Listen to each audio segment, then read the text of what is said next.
Ben Hamal Hamun'un kızıyım amca.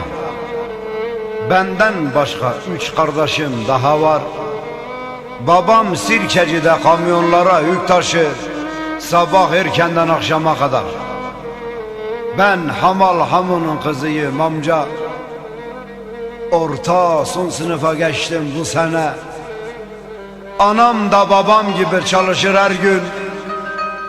Zengin evler anamı çok severler. Kimi bahşiş verir, kim eldiven, götür de kızına süslensin derler. Ben hamal kızıyım, süslensem de süslenmesem de hamal kızıyım. Kimi bahşiş verir, kimi azarlar, kaderim neyse ben ona razıyım. Yalnız ve yalnız insanı öldürecek tek bir şey var.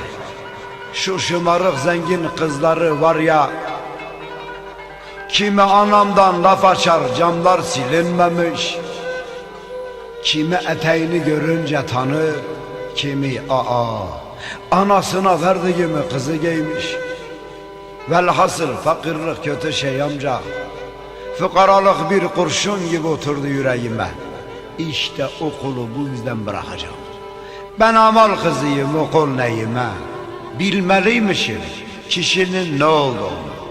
Ben Hamal Hamun'un kızıyım amca.